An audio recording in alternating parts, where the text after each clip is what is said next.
이것도 내가 계획한 거니? 지순이 위조 유언장을 테이블에 내던졌다. 영희의 얼굴이 하얗게 질리며 어머님, 이건 오해예요. 오해? 내 이름으로 보험 5개, 사망보험금 5억. 지순의 목소리가 떨렸다. 비타민이라며 수면제를 먹이고 나를 치매 환자로 만들려 했지? 상진이 서류를 보며 경악했다. 엄마를 죽이려고 했어? 영희야, 당장 나가. 구독, 좋아요는 영상 제작에 큰 힘이 됩니다. 서울 외곽 노원구의 한 골목길, 아침 6시 정각이면 어김없이 부엌에서 도마 소리가 들려옵니다. 지순 할머니의 하루는 언제나 이렇게 시작되죠. 72세라는 나이가 무색하게 여전히 곧은 허리로 부엌에 서서 손자 준영이의 도시락을 준비하는 모습은 마치 30년 전 초등학교 교사 시절 그대로인 것 같았습니다. 준영아, 일어났니? 세수하고 밥 먹어야지. 2층에서 부스스한 목소리가 들려왔습니다. 네, 할머니. 지금 내려갈게요. 지수는 정성스럽게 계란말이를 돌돌 말면서 남편 생각이 났습니다. 10년 전 폐암으로 세상을 떠난 남편은 늘 지순의 계란말이를 최고라고 칭찬했었죠. 그때는 이렇게 아들 내외와 손자와 함께 살게 될 줄 몰랐습니다. 남편이 떠나고 혼자 지내던 지순을 아들이 모셔온 지도 벌써 5년째였습니다. 어머님, 또 이렇게 일찍 일어나셨어요? 며느리 영희가 하품을 하며 부엌으로 들어왔습니다. 45세의 영희는 보험 설계사로 일하며 늘 바쁜 나날을 보내고 있었죠. 활달하고 입담 좋은 성격 덕분에 실적도 좋은 편이었지만 요즘 들어 부쩍 예민해진 모습이 역력했습니다. 준영이 도시락 싸야지. 너도 아침 먹고 가야지. 아니에요, 어머님. 전 커피만 마실게요. 오늘도 아침 미팅이 있어서요. 영희는 커피포트에서 김이 모락모락 나는 커피를 따르며 스마트폰을 확인했습니다. 지수는 그런 며느리를 보며 속으로 한숨을 쉬었죠. 예전엔 아침마다 같이 앉아 밥을 먹으며 이런저런 이야기를 나누곤 했는데 언제부턴가 영희는 지순과 눈도 잘 마주치지 않았습니다. 어머님, 제가 말씀드렸잖아요. 준영이 도시락은 이제 제가 싸줄 테니까 너무 무리하지 마세요. 아니야, 내가 할 수 있는 일은 내가 해야지. 가만히 있으면 더 빨리 늙어. 영희의 입가에 씁쓸한 미소가 번졌습니다. 네, 뭐. 어머님이 그러시면야. 그때 아들 상진이가 넥타이를 매며 거실로 나왔습니다. 48세의 상진은 중소기업 사무직으로 일하며 매일같이 야근에 시달리고 있었죠. 내성적이고 조용한 성격 탓에 집에서도 말수가 적은 편이었습니다. 엄마, 오늘도 일찍 일어나셨네요. 몸은 좀 어떠세요? 괜찮아. 너나 아침 먹고 가거라.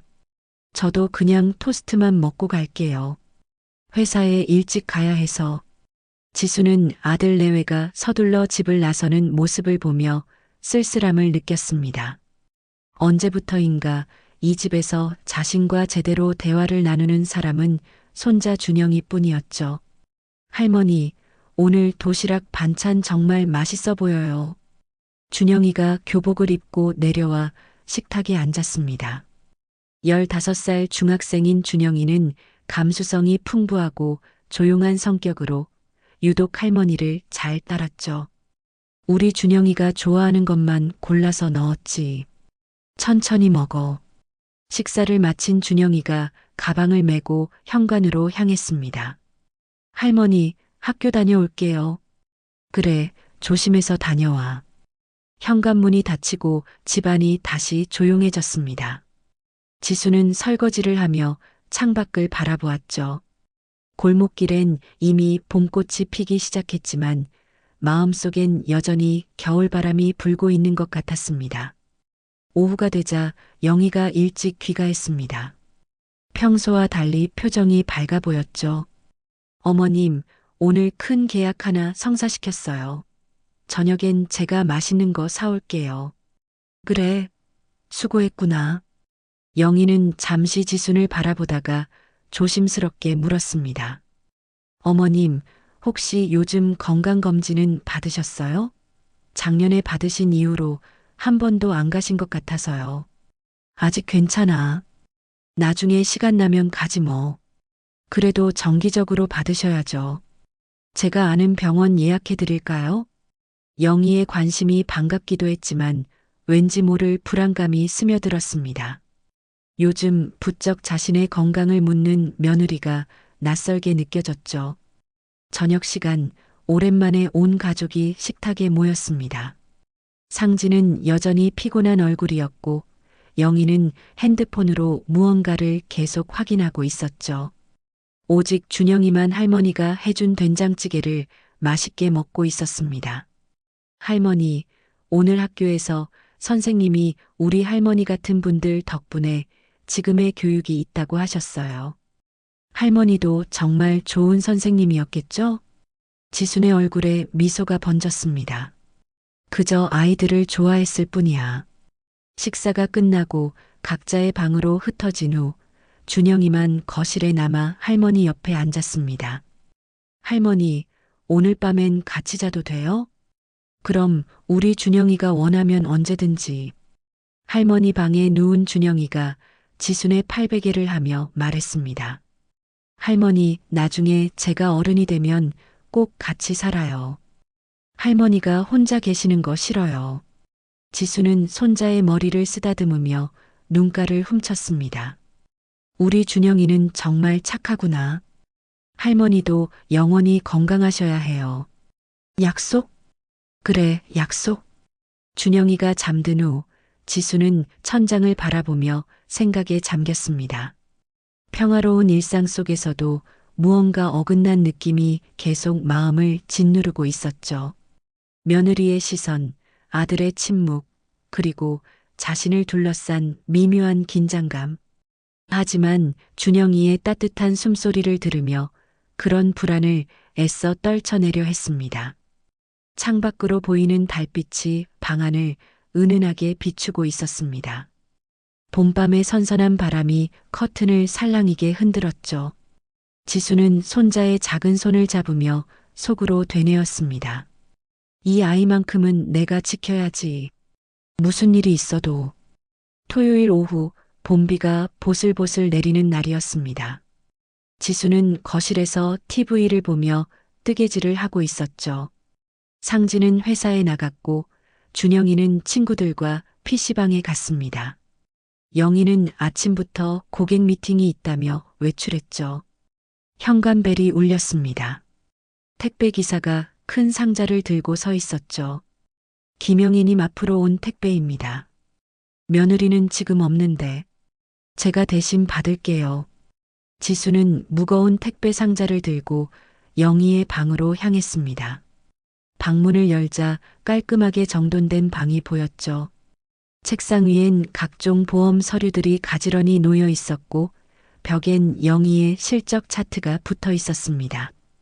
택배를 내려놓으려는 순간 책상 서랍이 살짝 열려 있는 것이 보였습니다. 평소라면 그냥 닫고 나왔겠지만 서랍 틈새로 보이는 서류 뭉치 중에 자신의 이름이 적힌 것이 눈에 들어왔죠. 지순이라는 두 글자가 선명하게 보였습니다. 호기심이 일었습니다. 무심코 서랍을 조금 더 열어보니 낡은 갈색 서류 봉투가 있었죠. 봉투 겉면엔 중요 서류 마이너스 유언장이라고 적혀 있었습니다. 지순의 심장이 빠르게 뛰기 시작했죠. 유언장이라니. 누구의 유언장이지? 떨리는 손으로 봉투를 꺼내 열어보았습니다. 그리고 그 순간 지수는 자신의 눈을 의심했죠. 서류 상단에 큼지막하게 유언장이라고 적혀 있었고 그 아래엔 자신의 이름과 주민등록번호가 명시되어 있었습니다. 본인 김지수는 건강한 정신과 자유로운 의사로 다음과 같이 유언합니다. 본인 소유의 모든 재산은 장남 김상진에게만 상속하며 둘째 아들 김상민과 손자 김준영은 상속에서 제외합니다. 지수는 다리에 힘이 풀려 그 자리에 주저앉았습니다. 둘째 아들이라니 자신은 상진 하나만 낳았는데 왜 존재하지도 않는 둘째가 언급되어 있는 걸까요? 더 충격적인 건 서명란이었습니다. 분명 자신의 필체로 김지순이라고 적혀 있었죠. 하지만 지수는 이런 유언장을 쓴 기억이 전혀 없었습니다. 손이 떨려 서류를 제대로 잡을 수가 없었습니다. 유언장 날짜를 확인해 보니 작년 여름으로 되어 있었죠.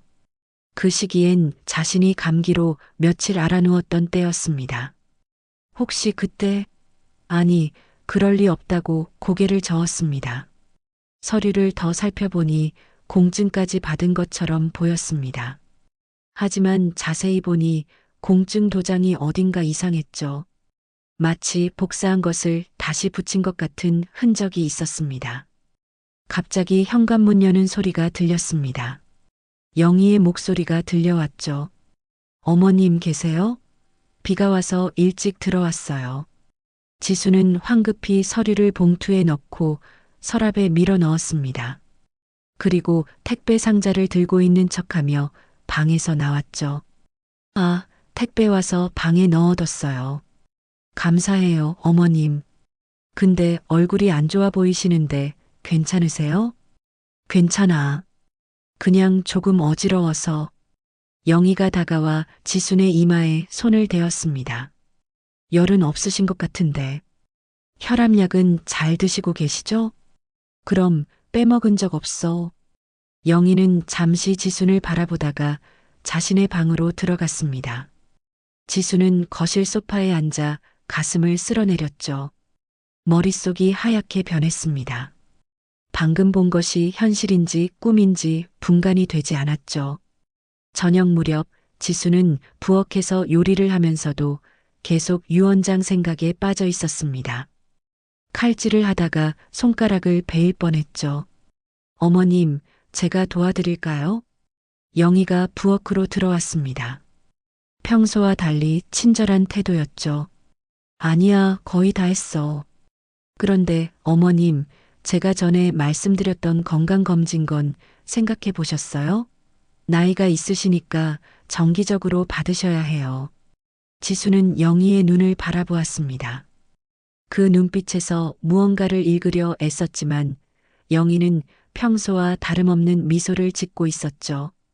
그래, 다음 주에 한번 가볼게. 정말요? 제가 예약해 드릴게요. 아는 병원이 있거든요. 종합검진 패키지로 해드릴게요.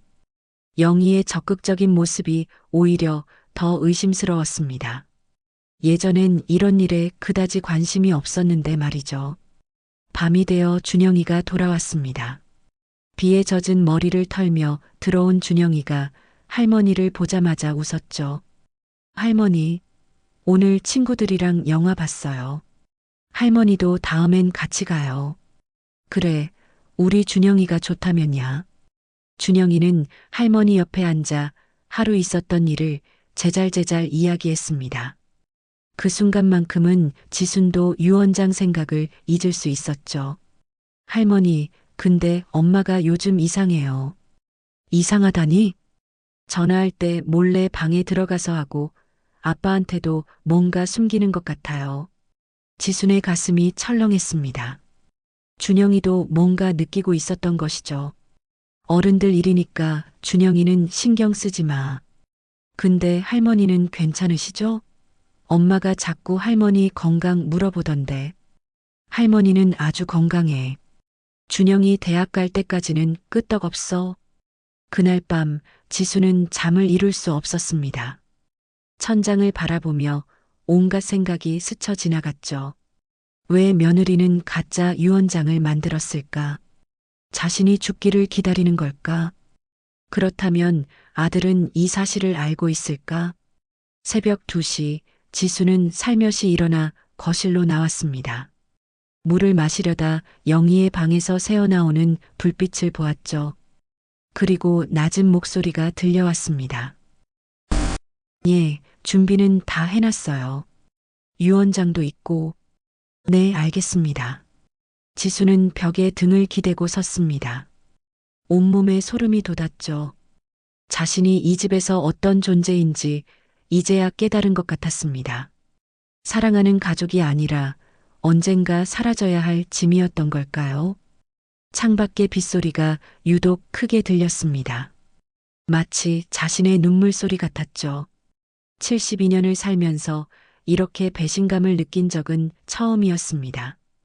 초등학교 교사로 평생을 아이들에게 정직하게 살라고 가르쳤던 자신이 이제는 가족에게 거짓말의 대상이 되어 있었던 것입니다.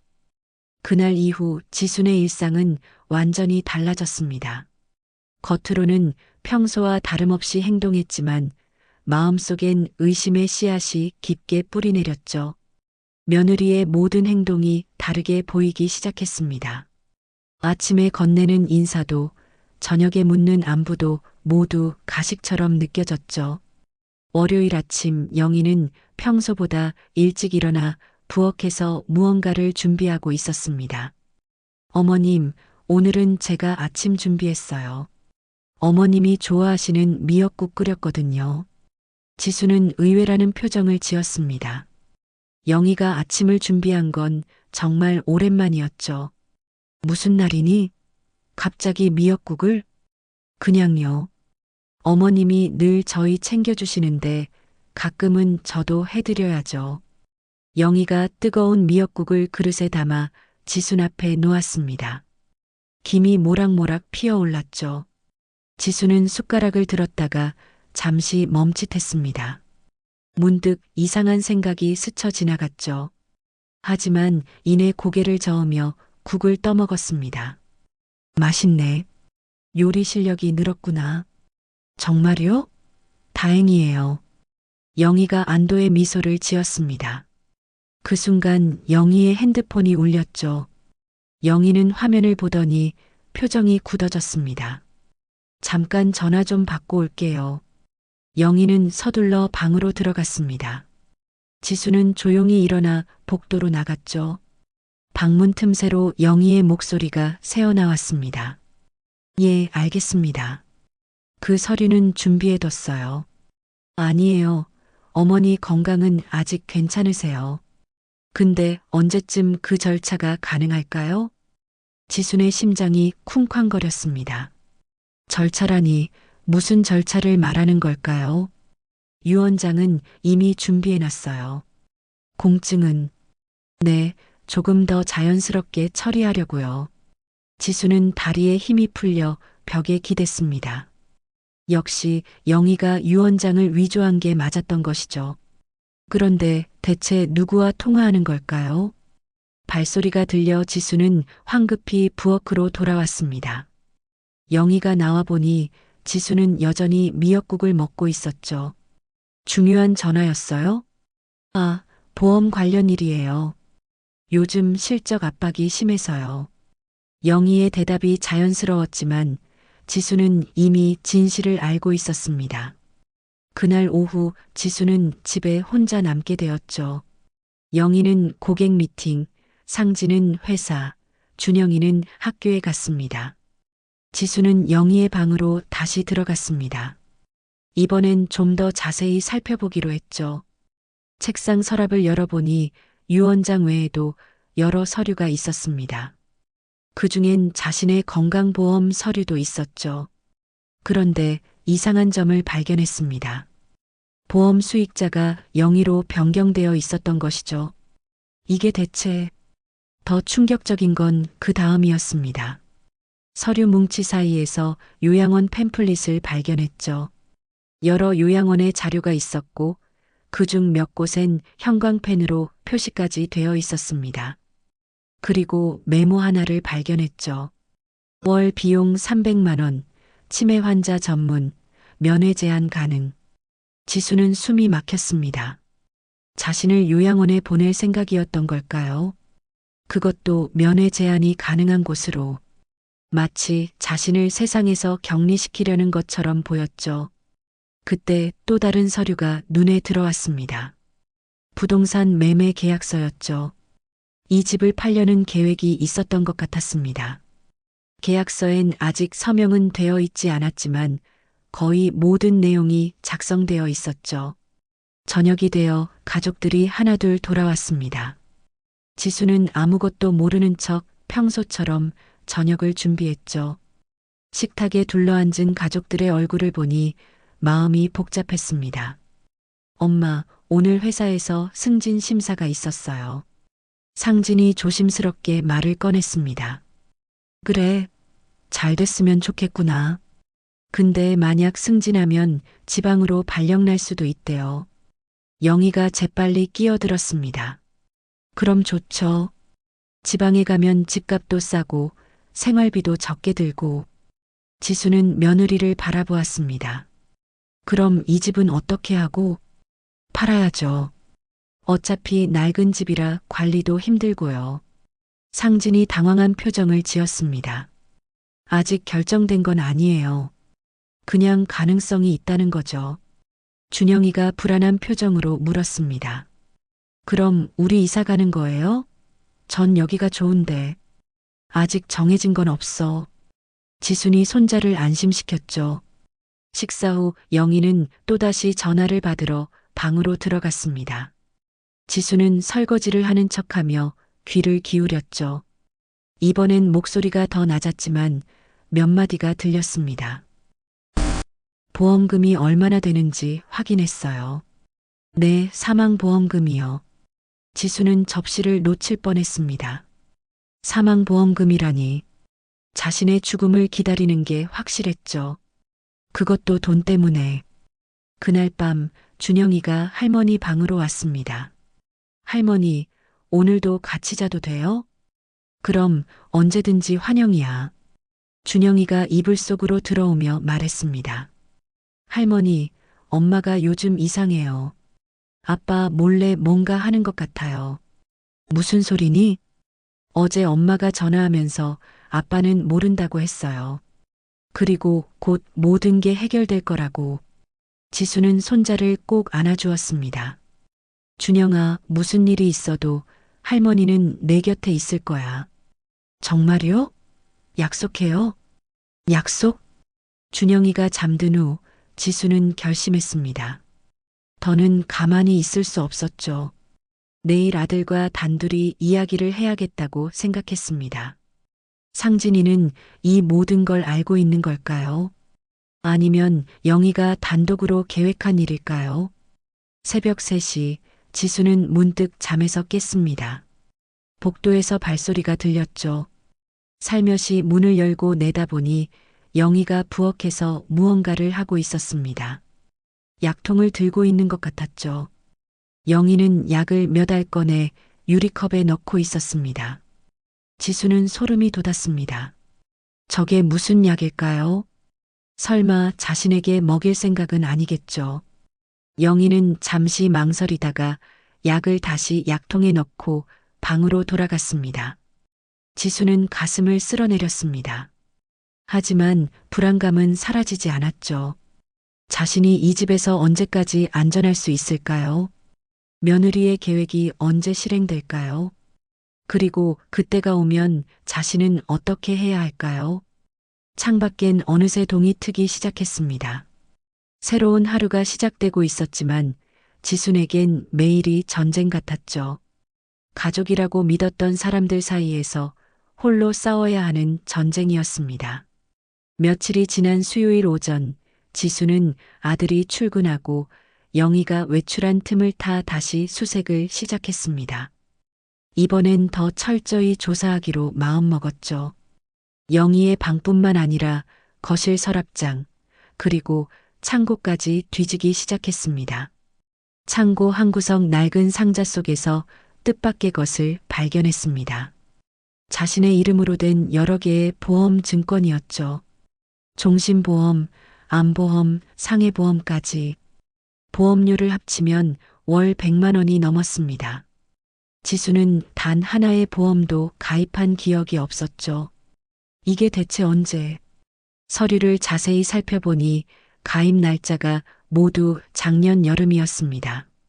자신이 감기로 알아누웠던 바로 그 시기였죠. 그때 영희가 서류 몇 장에 서명해달라고 했던 기억이 어렴풋이 났습니다. 병원비 청구 서류라고 했었는데 그게 보험 가입 서류였던 것이죠. 더 충격적인 건 보험금 수익자였습니다. 모든 보험의 수익자가 영희로 되어 있었죠. 사망 시 지급되는 보험금을 계산해 보니 총 5억 원이 넘었습니다. 지수는 다리에 힘이 풀려 그 자리에 주저앉았죠. 5억. 내 목숨값이 5억이었구나. 그때 또 다른 서류가 눈에 들어왔습니다. 유언장 초안인 것 같았는데 여기엔 더 자세한 내용이 적혀 있었죠. 놀랍게도 둘째 아들 김상민의 신상 정보까지 적혀 있었습니다. 주민등록번호와 주소까지 모두 기재되어 있었죠. 지수는 의아했습니다. 자신은 분명 상진 하나만 낳았는데 이 김상민이라는 사람은 누구일까요? 주민등록번호를 보니 상진보다 2살 어렸습니다. 주소는 경기도 용인시로 되어 있었죠. 핸드폰으로 인터넷 검색을 해보았습니다. 김상민 용인시를 검색하자 놀라운 결과가 나왔죠. 김상민은 실제로 존재하는 사람이었고 더 놀라운 건 영희의 사촌 동생이었다는 사실이었습니다. 사촌을 내 둘째 아들로 만들었다고? 퍼즐 조각이 하나씩 맞춰지기 시작했습니다. 영희는 자신이 죽으면 보험금을 받고 유언장을 통해 재산은 상진에게 가도록 한 후 상진과 이혼하면서 재산 분할을 요구할 계획인 것 같았죠. 그리고 유언장에 명시된 가짜 둘째 아들을 통해 뭔가 또 다른 수작을 부릴 생각인 것 같았습니다. 지수는 서류를 원래 자리에 돌려놓고 집을 나왔습니다. 동네 도서관으로 향했죠. 그곳에서 법률 관련 책을 찾아 읽기 시작했습니다. 위조된 유언장과 보험 사기에 대한 처벌이 어떻게 되는지 알아보기 위해서였죠. 오후가 되어 집으로 돌아오니 영희가 거실에서 누군가와 통화 중이었습니다. 지순이 들어오자 황급히 전화를 끊었죠. 어머님, 어디 다녀오셨어요? 도서관에 잠깐 다녀왔어. 도서관이요? 갑자기 웬 도서관을? 오랜만에 책도 읽고 싶고 해서. 영희는 의심스러운 눈빛으로 지순을 바라보았습니다. 어머님, 혹시 요즘 기억력이 떨어지거나 그러신 건 아니죠? 왜 그런 걸 묻니? 아니, 그냥 갑자기 도서관에 가신다고 하셔서요. 평소엔 안 가시잖아요. 지수는 속으로 냉소를 지었습니다. 벌써부터 자신을 치매 환자로 몰아가려는 것 같았죠. 저녁 식사 시간 상진이 늦게 귀가했습니다. 피곤해 보이는 아들의 얼굴을 보니 마음이 아팠죠. 과연 상진은 이 모든 걸 알고 있을까요? 상진아, 잠깐 할 얘기가 있는데. 네, 엄마. 무슨 일이세요? 영희가 재빨리 끼어들었습니다. 식사부터 하시죠. 이야기는 나중에 하셔도 되잖아요. 지수는 영희를 쏘아보았습니다. 며느리는 좀 비켜줄래? 아들이랑 둘이 얘기 좀 하고 싶어. 분위기가 싸해졌습니다. 영희는 못마땅한 표정을 지으며 자리를 떴죠. 상진아, 너 혹시 엄마가 보험 여러 개 들어놓은 거 알고 있니? 상진이 놀란 표정을 지었습니다. 보험이요? 무슨 보험이요? 작년에 영희가 엄마 이름으로 보험을 여러 개 들었더라. 그런 적 없는데. 영희가 그랬다고요? 상진의 반응을 보니 정말 모르는 것 같았습니다. 지수는 조심스럽게 말을 이었죠. 그리고 또 하나 물어볼 게 있어. 너 혹시 동생 있니? 동생이요? 엄마, 무슨 말씀이세요? 전 외아들이잖아요. 그래, 나도 그렇게 알고 있었는데. 지수는 말을 멈췄습니다. 아들 앞에서 모든 걸 털어놓기엔 아직 이른 것 같았죠. 먼저 더 확실한 증거를 확보해야 했습니다. 그날 밤 준영이가 또 할머니 방으로 왔습니다. 할머니, 아까 엄마랑 아빠가 싸웠어요. 그래, 무슨 일로? 엄마가 아빠한테 왜 할머니 편만 드냐고 화냈어요. 그리고 뭔가 서류를 보여주면서 이게 다 가족을 위한 거라고. 지수는 준영이를 꼭 안아주었습니다. 준영아, 할머니가 물어볼 게 있는데, 엄마가 평소에 할머니 얘기 자주 하니? 가끔요. 할머니가 건강이 안 좋아서 걱정이라고. 그리고 언젠가는 요양원에 가셔야 할 수도 있다고. 지순의 예상이 맞았습니다. 영희는 이미 주변에 자신이 건강이 안 좋다는 인식을 심어놓고 있었던 것이죠. 다음 날 아침 지수는 일찍 일어나 거실로 나갔습니다. 영희가 또 부엌에서 무언가를 하고 있었죠. 이번엔 약통을 들고 있었습니다.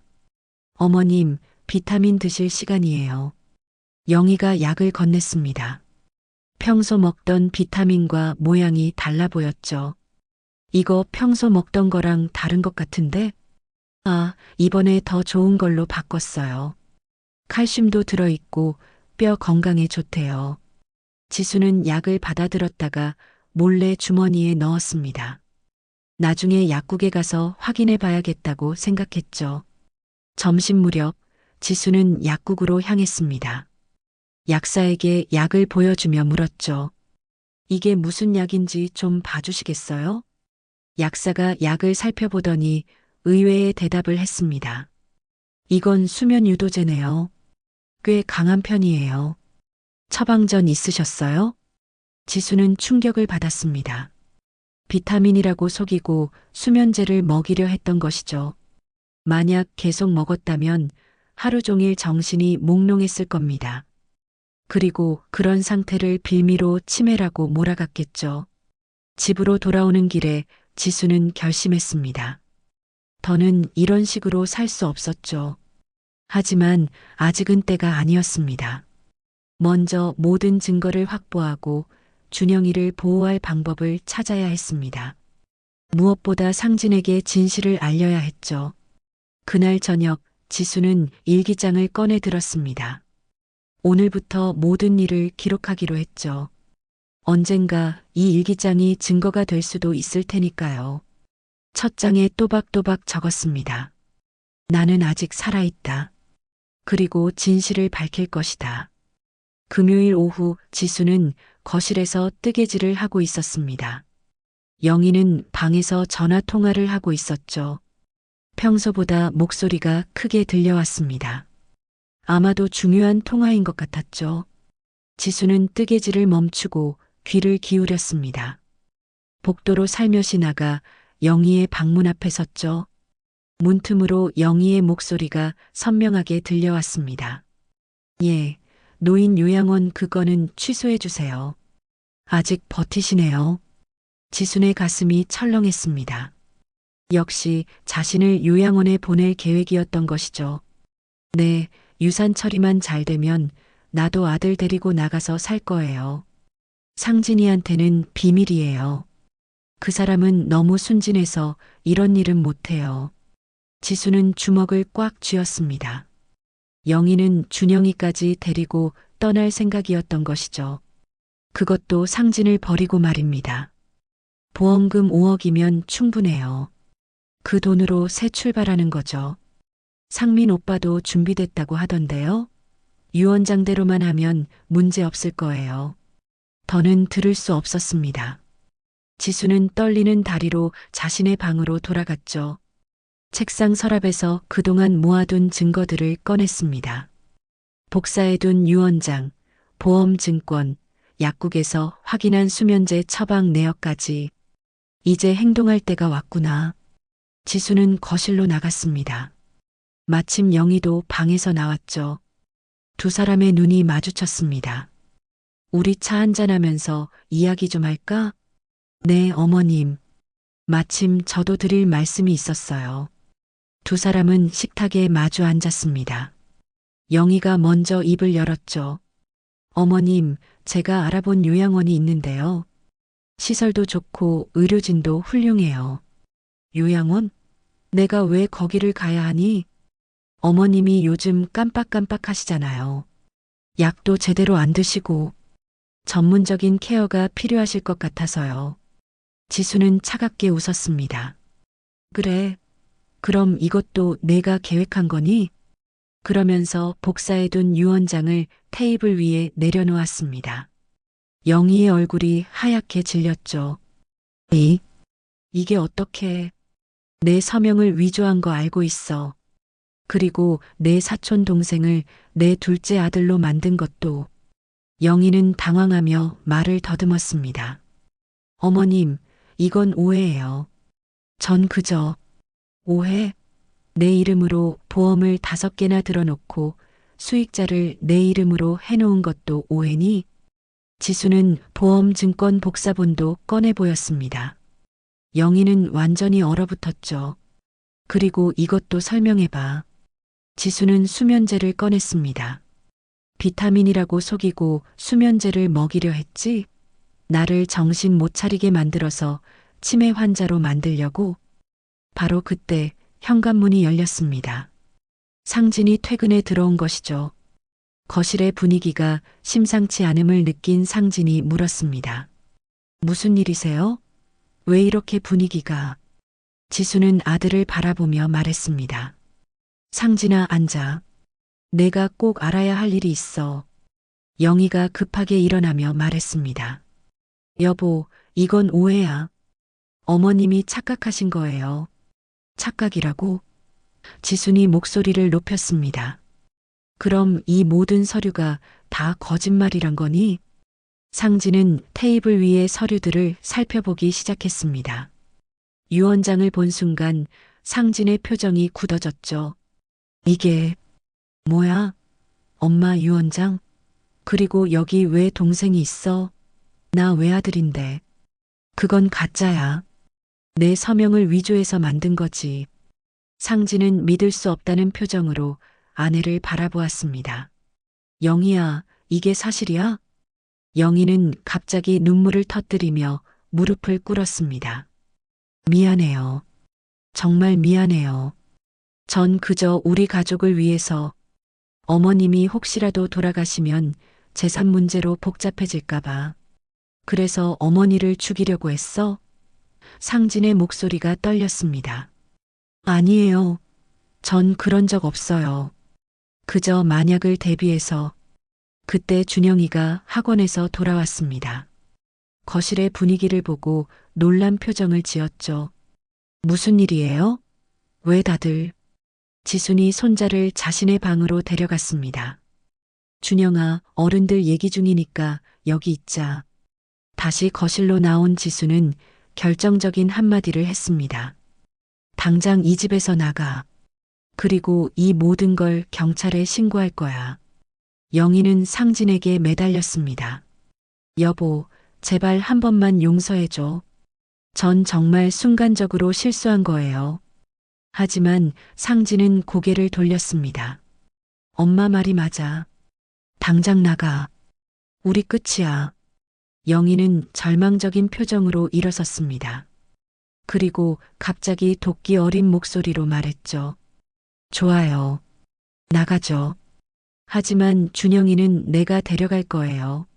내 아들이니까. 무슨 소리야? 상진이 소리쳤습니다. 법적으로 양육권은 엄마에게 유리해요. 그리고 난 이미 변호사도 선임했어요. 지순이 나섰습니다. 준영이는 내가 못 데려가. 이 모든 증거를 경찰에 제출하면 넌 범죄자가 돼. 문서위조, 사기미수, 그리고 노인학대. 감옥에 갈 사람이 무슨 양육권이야? 영희의 얼굴이 다시 하얗게 질렸습니다. 결국 영희는 짐을 싸서 집을 나갔죠. 떠나면서 마지막으로 한마디 했습니다. 후회할 거예요.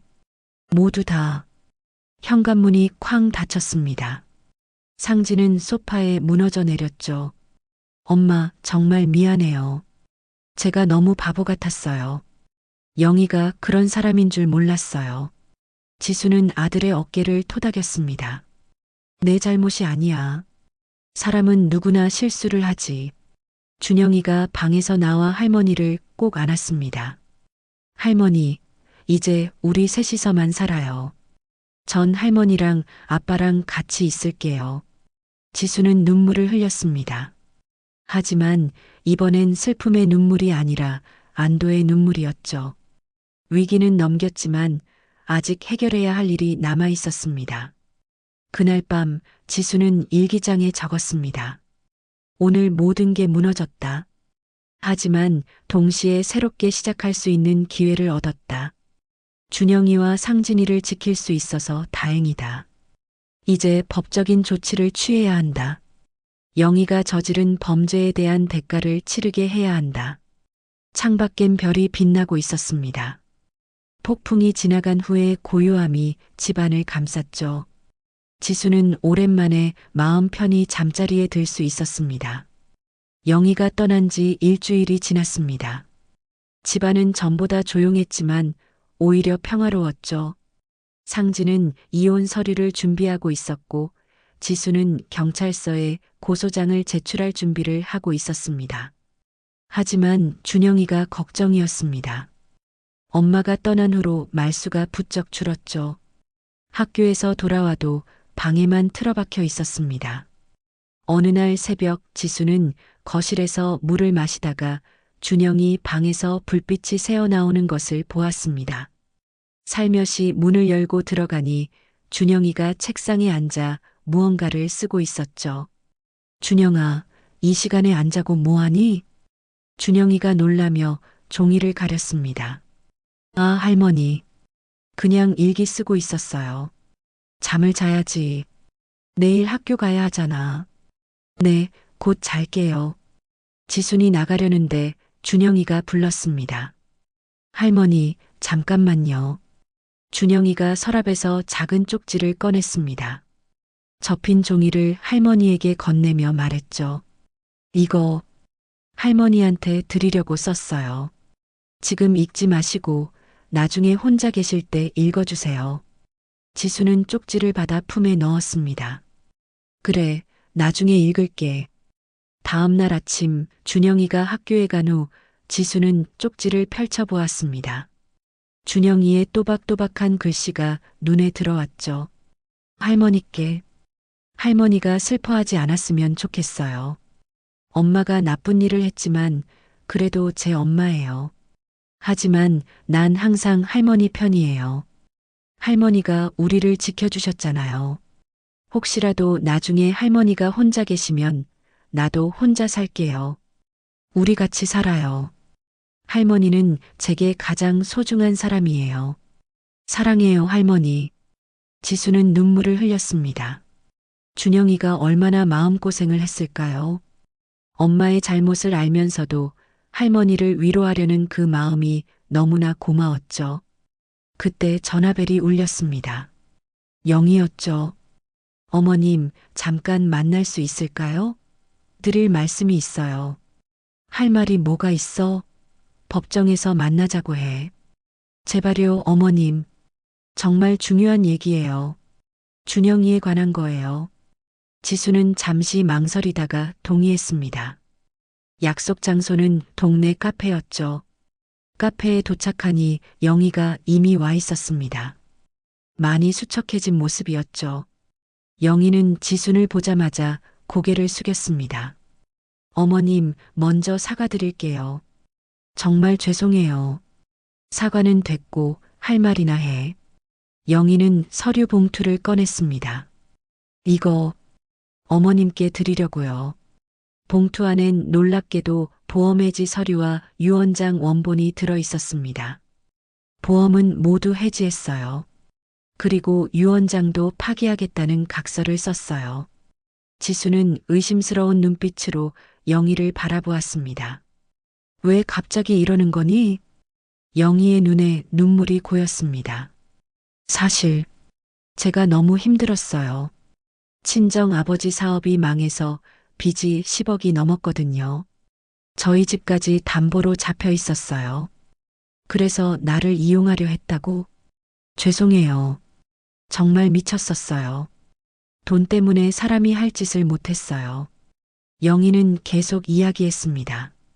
그런데 집을 나와서 혼자 있으니까 정신이 들더라고요. 제가 얼마나 끔찍한 일을 계획했는지. 어머님은 저희를 그렇게 챙겨주셨는데. 그래서 전 준영이를 포기할게요. 양육권도 주장하지 않을 거예요. 대신 한 가지만 부탁드려요. 뭔데? 가끔 준영이를 볼 수 있게 해주세요. 멀리서라도 보고 싶어요. 지수는 한숨을 쉬었습니다. 영희도 결국은 한 아이의 엄마였죠. 비록 잘못을 저질렀지만 아이를 향한 마음만은 진짜일 거라 생각했습니다. 준영이가 원한다면 만날 수 있어. 하지만 법적인 책임은 져야 해. 알아요. 받아들일게요. 영희는 또 다른 이야기를 꺼냈습니다. 그리고 어머님, 사실 상민 오빠는 제 사촌이 아니에요. 뭐? 제 첫사랑이었어요. 지금은 미국에 살고 있죠. 그 사람 이름을 이용한 거예요.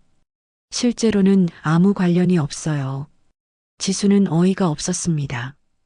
거짓말에 거짓말을 더한 것이었죠. 너는 정말 죄송해요. 모든 게 거짓말이었어요.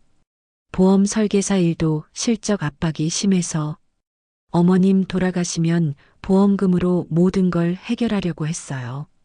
영희는 일어나며 마지막으로 말했습니다. 어머님 정말 죄송했어요. 그리고 감사했어요. 저를 며느리로 받아주셔서. 영희가 떠난 후 지수는 한참 동안 자리에 앉아 있었습니다. 분노와 연민이 교차했죠. 영희를 용서할 순 없었지만 그녀도 결국 힘든 상황에 몰린 한 인간이었다는 생각이 들었습니다. 집으로 돌아오니 상진이 기다리고 있었습니다. 엄마, 영희 만나고 오셨어요? 그래. 보험해지 서류랑 유언장 원본을 줬어. 상진은 안도의 한숨을 쉬었습니다. 다행이네요. 그런데 엄마, 전 영희를 고소하지 않기로 했어요. 왜? 준영이 때문이에요. 엄마가 범죄자가 되면 준영이가 상처받을 거예요. 지수는 아들의 결정을 이해했습니다. 준영이를 생각하면 그게 최선일지도 모르죠. 저녁에 준영이가 돌아왔습니다. 할머니를 보자마자 안겼죠. 할머니, 오늘 엄마한테 전화 왔어요. 그래. 뭐라고 하던? 미안하다고.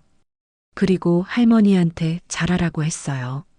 준영이는 잠시 말을 멈추더니 물었습니다. 할머니, 엄마가 정말 나쁜 사람이에요? 지수는 손자의 머리를 쓰다듬었습니다. 사람은 누구나 실수를 해. 엄마도 큰 실수를 했지만 너를 사랑하는 건 진짜야. 그럼 언젠가는 다시 만날 수 있을까요? 그럼. 시간이 지나면 모든 게 나아질 거야. 그날 밤 지수는 일기장에 적었습니다. 오늘 영희를 만났다. 용서할 순 없지만 이해는 할 수 있을 것 같다. 돈이 사람을 얼마나 망가뜨릴 수 있는지 보았다. 하지만 결국 양심이 이긴 것 같아 다행이다. 준영이가 상처받지 않도록 잘 지켜야겠다. 창밖엔 보름달이 밝게 빛나고 있었습니다. 지수는 준영이의 쪽지를 다시 읽으며 미소를 지었죠. 힘든 시간이었지만 가족의 진정한 의미를 깨달은 시간이기도 했습니다. 한 달이 지났습니다. 상진과 영희의 이혼 절차가 진행 중이었고 집안은 새로운 일상에 적응하고 있었죠. 지수는 매일 아침 준영이의 도시락을 싸며 평온을 되찾아가고 있었습니다. 그런데 어느 날 오후 영희가 다시 찾아왔습니다. 초췌한 얼굴에 많이 야윈 모습이었죠. 현관 앞에서 머뭇거리는 영희를 본 지순이 문을 열어주었습니다. 들어와. 차라도 한 잔 마시고 가. 영희는 고개를 숙이며 들어왔습니다. 거실 소파에 앉은 영희는 한참 동안 말을 꺼내지 못했죠. 어머님, 오늘은 모든 걸 털어놓으러 왔어요. 제가 왜 그런 짓을 하게 됐는지 다 말씀드릴게요. 지수는 조용히 앉아 들을 준비를 했습니다. 영희는 떨리는 목소리로 이야기를 시작했습니다. 제 친정아버지가 사업에 실패한 건 사실이에요. 하지만 그게 전부는 아니었어요. 아버지가 도박에 빠지셨거든요. 도박? 네, 카지노에서 수십억을 잃으셨어요. 그 돈을 갚으려고 사채까지 쓰셨죠. 제 남동생 집까지 담보로 잡혔어요. 영희의 눈에서 눈물이 흘렀습니다. 사채업자들이 매일 찾아왔어요. 협박도 했죠. 제 조카가 학교 앞에서 위협받은 적도 있어요. 지수는 놀랐습니다. 상황이 생각보다 훨씬 심각했던 것이죠. 그래서 보험금을 노린 거니? 네. 미쳤었어요. 어머님이 돌아가시면 5억이 나오니까 그 돈으로 빚을 갚으려고. 정말 죄송해요. 영희는 무릎을 꿇었습니다. 어머님, 전 인간도 아니었어요. 매일 밤 어머님이 언제 돌아가실까 기다렸어요. 심지어 수면제까지. 그만해. 이미 다 알고 있어. 아니에요, 더 있어요. 영희는 울먹이며 계속했습니다. 제가 어머님 주민등록증을 몰래 가져가서 대출도 받으려고 했어요. 다행히 실패했지만 지수는 충격을 받았습니다. 생각보다 영희의 계획은 더 치밀하고 악랄했던 것이죠. 또 뭐가 있니? 요양원. 제가 알아본 곳은 일반 요양원이 아니었어요. 치매 환자들을 격리시키는 곳이었죠. 면회도 제한하고 어머님을 거기 보내고 나면 재산 처분이 쉬워질 거라고 생각했어요. 지수는 몸이 떨렸습니다. 자신을 감옥 같은 곳에 가두려 했던 것이죠. 넌 정말 어떻게 그런 생각을 할 수 있니? 죄송해요. 정말 죄송해요. 영희는 바닥에 엎드려 울었습니다. 그런데 어머님이 제게 잘해주실수록 더 미안하고 괴로웠어요. 매일 아침 준영이 도시락 싸주시고 제 건강 걱정해주시고. 영희는 가방에서 두꺼운 봉투를 꺼냈습니다. 이건 제가 그동안 모은 돈이에요. 3천만 원이에요. 어머님께 드릴게요. 이런 건 필요 없어. 제발 받아주세요. 그래야 제 마음이 조금이라도 편해질 것 같아요. 지수는 봉투를 밀어냈습니다. 이 돈으로 내 빚이나 갚아. 그리고 다시는 이런 짓 하지 마. 영희는 더 충격적인 고백을 이어갔습니다. 사실 상진 오빠도 처음엔 알고 있었어요. 뭐라고? 지순이 벌떡 일어났습니다. 아니, 오해하지 마세요. 유언장이나 보험 얘기는 몰랐어요. 그냥 제가 어머님을 요양원에 모시고 싶다고 했을 때 처음엔 동의했었어요. 지수는 믿을 수 없었습니다. 아들까지 자신을 배신했단 말인가요? 하지만 오빠는 금방 마음을 바꿨어요. 어머님 없이는 못 산다고, 절대 안 된다고 했죠. 그때부터 제가 혼자 계획한 거예요. 그때 현관문이 열렸습니다. 상진이 들어왔죠. 거실에 영희를 보고 놀란 표정을 지었습니다. 영희? 여기 왜? 지순이 아들을 바라보며 물었습니다. 상진아, 너 요양원 얘기 알고 있었니? 상진의 얼굴이 창백해졌습니다. 엄마, 그건... 대답해. 알고 있었어. 몰랐어? 상진은 고개를 숙였습니다. 처음에 영희가 얘기했을 때 잠깐 생각해 봤어요. 엄마가 혼자 계시는 게 위험할 수도 있다고. 그래서? 하지만 바로 반대했어요. 엄마는 우리랑 같이 사셔야 한다고, 절대 안 된다고 했어요. 맹세해요, 엄마. 전 정말 반대했어요. 지수는 실망한 표정으로 아들을 바라보았습니다. 그래도 한순간이라도 그런 생각을 했다는 게. 죄송해요, 엄마. 정말 죄송해요. 영희가 일어나며 말했습니다. 어머님, 오빠는 정말 아무 잘못 없어요. 다 제가 꾸민 일이에요. 그때 준영이가 학원에서 돌아왔습니다. 엄마를 보자 잠시 멈칫했지만 이내 다가가 인사했죠. 엄마 왔어요? 준영아. 영희는 아들을 안으려다 멈췄습니다. 잘 지냈니? 네, 잘 지냈어요. 준영이는 할머니 옆에 앉았습니다. 할머니, 오늘 학교에서 상장 받았어요.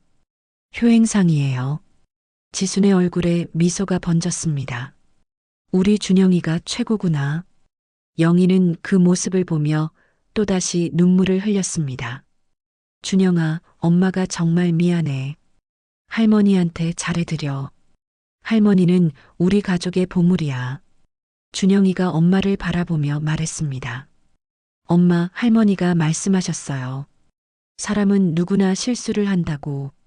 중요한 건 다시 시작하는 거라고. 영희는 아들의 말에 흐느꼈습니다. 지수는 일어나며 말했죠. 이제 그만 가봐. 법적인 문제는 상진이가 알아서 할 거야. 하지만 한 가지 약속해. 다시는 이런 일 없도록. 네, 약속할게요. 정말 죄송했어요. 영희가 떠난 후 상진이 어머니 앞에 무릎을 꿇었습니다.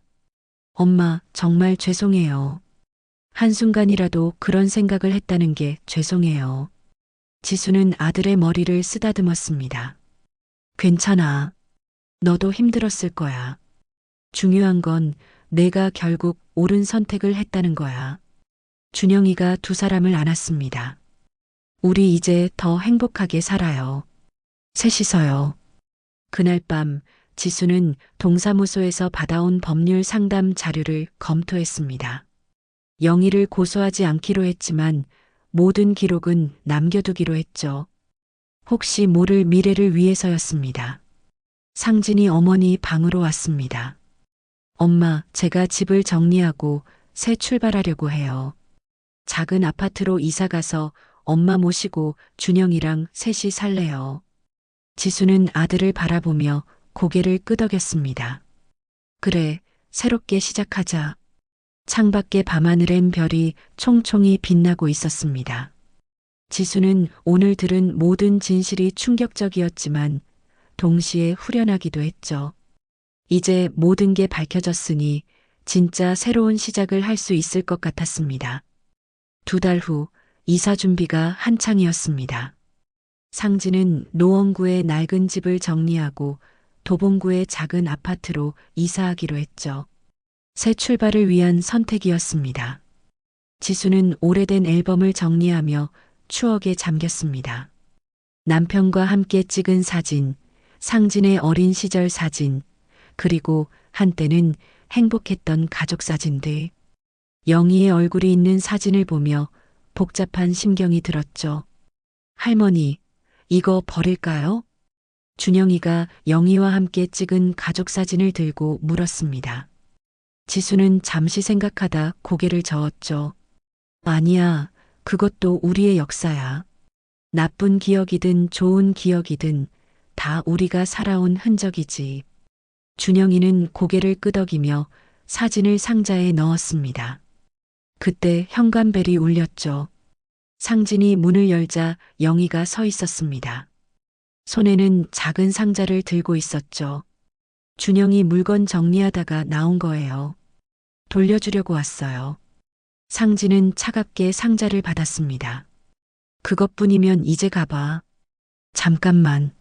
마지막으로 어머님께 인사드리고 싶어요. 지순이 거실로 나왔습니다. 들어와서 차라도 한잔 하고 가. 아니에요, 어머님. 그냥 인사만 드리고 갈게요. 영희는 봉투를 꺼내 지순에게 건넸습니다. 이혼 서류예요. 다 서명했어요. 재산 분할도 양육권도 모두 포기했어요. 상진이 놀란 표정을 지었습니다. 정말? 네, 제가 한 일을 생각하면 당연한 거예요. 그리고 영희는 준영이를 바라보았습니다. 준영아, 엄마가 미안해. 내가 자랑스러워할 수 있는 엄마가 되지 못해서. 준영이는 잠시 망설이다가 엄마를 안았습니다. 엄마도 힘들었겠죠. 이제 괜찮아질 거예요. 영희는 아들을 꼭 안으며 눈물을 흘렸습니다. 고마워, 준영아. 할머니 말씀 잘 듣고 공부도 열심히 하고. 네, 걱정하지 마세요. 영희는 마지막으로 지순을 바라보며 깊이 인사했습니다. 어머님, 그동안 정말 죄송했습니다. 그리고 감사했습니다. 지수는 고개를 끄덕였습니다. 잘 살아. 다시는 이런 일 없기를 바라. 영희가 떠난 후 세 사람은 계속 짐을 정리했습니다. 저녁 무렵 거의 모든 짐이 정리되었죠. 엄마, 새 집은 작지만 깨끗해요. 엄마 방도 햇살이 잘 들어와요. 그것만으로도 충분해. 준영이가 신나게 말했습니다. 저도 제 방이 생겼어요. 작지만 혼자 쓸 수 있어요. 다음 날 아침 이삿짐 트럭이 왔습니다. 오래 살았던 집을 떠나는 순간 지수는 뒤를 돌아보았죠. 이 집에서 많은 일이 있었습니다. 배신과 상처, 그리고 진실의 폭로까지. 하지만 이제는 모두 과거가 되었죠. 새 아파트는 비록 작았지만 아늑했습니다. 거실에서 보이는 전망도 좋았고 무엇보다 깨끗했죠. 지수는 부엌에 서서 창밖을 바라보며 미소를 지었습니다. 할머니, 여기 좋죠? 준영이가 할머니 옆에 서서 물었습니다. 그래, 정말 좋구나. 우리 새롭게 시작하는 거야. 저녁이 되어 세 사람은 새 집에서 첫 식사를 했습니다. 지순이 만든 된장찌개와 계란말이, 그리고 준영이가 좋아하는 불고기까지. 엄마, 요리 솜씨는 여전하시네요. 먹을 사람이 있으니 만들 맛이 나지. 준영이가 밝게 웃으며 말했습니다. 할머니, 이제 우리 더 행복할 거예요. 셋이서 잘 살 수 있어요. 식사를 마친 후 지수는 작은 상자 하나를 꺼냈습니다. 그 안엔 남편의 사진과 오래된 편지들이 들어 있었죠. 할아버지 사진이에요? 그래, 너희 할아버지야. 살아계셨다면 이 모든 일이 일어나지 않았을 텐데. 상진이 어머니의 어깨를 감쌌습니다. 아버지도 하늘에서 우리를 지켜주고 계실 거예요. 그날 밤 지수는 새집 자기 방에서 일기를 썼습니다. 오늘 새 집으로 이사했다. 작지만 우리 셋이 살기엔 충분하다. 영희는 완전히 떠났고 우리는 새로운 시작을 했다. 돌이켜보면 참 많은 일이 있었다. 며느리의 배신, 위조된 유언장, 그리고 내 목숨을 담보로 한 보험까지. 하지만 그 모든 시련이 우리 가족을 더 단단하게 만들었다. 준영이는 더 성숙해졌고 상진이도 강해졌다. 나도 내가 아직 필요한 존재라는 걸 깨달았다. 다음 날은 일요일이었습니다. 세 사람은 동네 공원으로 산책을 나갔죠. 봄날의 따뜻한 햇살이 그들을 감쌌습니다. 할머니, 저 다음 달에 수학 경시 대회 나가요. 정말? 우리 준영이가 대단하구나. 할머니가 매일 아침 도시락 싸주셔서 힘이 나요. 상진이 웃으며 말했습니다. 엄마, 저도 승진 심사 결과가 나왔어요. 합격했어요. 정말? 축하한다.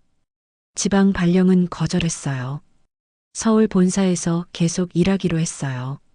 지수는 두 사람을 바라보며 가슴이 뿌듯했습니다. 어려운 시간을 겪었지만 결국 이겨냈죠. 공원 벤치에 앉아 쉬던 중 준영이가 할머니에게 작은 선물을 건넸습니다. 할머니, 이거 제가 만든 거예요. 작은 액자 안에는 세 사람이 함께 찍은 사진과 함께 준영이가 쓴 글귀가 있었습니다. 세상에서 가장 강한 가족. 우리는 서로를 지켜주고 서로를 사랑합니다. 할머니, 아빠, 그리고 나. 우리는 영원한 가족입니다. 지수는 눈물을 훔쳤습니다. 정말 고맙구나, 준영아. 해가 저물어가는 시간, 세 사람은 손을 잡고 집으로 향했습니다. 새 집, 새로운 시작. 비록 완벽하지는 않지만 서로를 믿고 의지하며 살아갈 수 있다는 걸 알았죠. 지수는 두 사람을 바라보며 생각했습니다. 정직하게 사는 것이 얼마나 고된 길인지 안다. 하지만 이 길을 준영이, 상진이와 함께 걸어갈 수 있어 감사하다. 우리는 시련을 이겨냈고 더 강해졌다. 이제 남은 날들은 행복만 가득하기를. 석양빛이 새 아파트 창문을 황금빛으로 물들였습니다. 지수는 부엌에서 저녁을 준비하며 흥얼거렸죠. 준영이는 책상에서 공부를 하고 상진은 거실에서 신문을 읽고 있었습니다. 평범한 일상이 돌아왔습니다. 하지만 그 평범함이 얼마나 소중한지 이제는 모두가 알고 있었죠. 때로는 시련이 가족을 더욱 단단하게 만든다는 것을, 그리고 진정한 가족은 어떤 어려움도 함께 이겨낼 수 있다는 것을 깨달은 그들이었습니다.